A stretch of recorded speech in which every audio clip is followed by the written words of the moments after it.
S'il faut prendre des risques pour le faire, je suis prête à prendre des risques.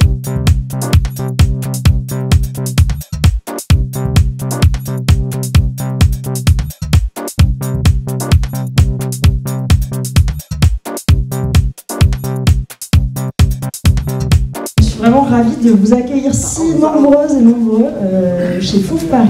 Le marché de l'art français va-t-il manquer la révolution NFT? On va en parler ce soir. John Carp, on est là pour prêcher la bonne parole. Je suis le fondateur du MoCA, qui est le Museum of Crypto Art.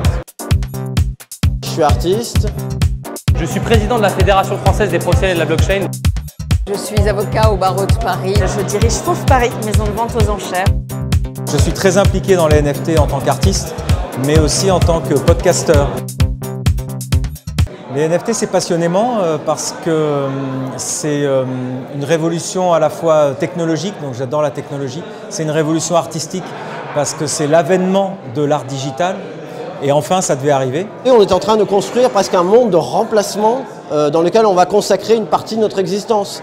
Et avec des codes nouveaux, avec des modes de fonctionnement, de déplacement, d'exploration, de visite, de monstration des œuvres différents. C'est pas de la technologie, on enlève cette notion barbare de complexité, de blockchain, de fungible, non fungible. On se dit simplement, il y a des choses, il y a de l'art, il y a des artistes qui vivent derrière. J'achète des NFT quasiment tous les jours depuis 3 ans, d'artistes NFT.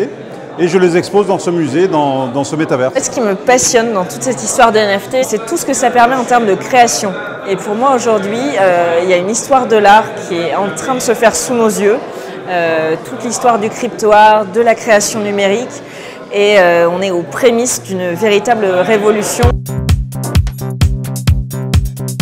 On peut travailler avec des intermédiaires, je pense qu'il y aura toujours des intermédiaires, il y en a déjà dans les NFT. Ces intermédiaires-là proposent du digital total, c'est-à-dire de l'œuvre 3D, de l'œuvre digitale, un paiement en crypto-monnaie et l'intervention d'une communauté sur les réseaux sociaux. Je ne fais qu'acheter des œuvres d'art et je ne les vends pas et je les achète pour les présenter. Un musée, c'est un endroit où on raconte une histoire, on raconte un mouvement artistique. La plupart des artistes que je connais me disent une chose simple, c'est si je ne suis pas aidé, eh ben, j'arrive pas à faire mon travail de communication, de marketing, de visibilité, d'événementialisation de ma vente. Et donc, je ne peux pas me concentrer que sur mon art. Donc, à mon avis, on a besoin que ces intermédiaires traditionnels, on va dire, évoluent dans ce nouveau monde. Les galeristes, les maisons de vente aux enchères qui ont vendu les fauves, pour ne pas les citer, les impressionnistes avant ça, toutes les avant-gardes, etc. Ils ont pris des risques, tout le monde se moquait d'eux. D'abord, c'est un mot brutal. Si on parle un peu de poésie, il y a quelque chose de brutal dans ce mot, dans la consonance du mot. Moi, je pense qu'il y a une sensation blockchain, ça paraît aliénant. On a peur de ce qu'on ne comprend pas bien. J'ai découvert l'impact que pouvait avoir la blockchain sur les industries créatives et culturelles. Voilà un outil technologique, voilà un outil d'avenir, voilà un outil à développer, voilà une régulation à mettre en place. C'est qu'il existe aujourd'hui une technologie qui permet effectivement de pouvoir monétiser différemment le fruit de sa propre créativité. C'est un argument parce que tout le monde peut y accéder. C'est une technologie qui reste open source. Elle permet de pouvoir finalement rendre accessible l'art à tout un chacun. L'innovation, on peut la subir ou la choisir. Choisissez bien parce que le monde ne vous attendra pas. Il y a tout un panel de personnes qui ont envie de s'y intéresser, mais qui sont en tout cas à accompagner vers cette nouvelle forme d'art et qui ont besoin d'une validation d'une institution qui leur est plus familière, avec toute la réglementation et finalement la reconnaissance, la stabilité et l'expérience qui est la nôtre. C'est jamais le bon moment, donc c'est maintenant qu'il faut le faire.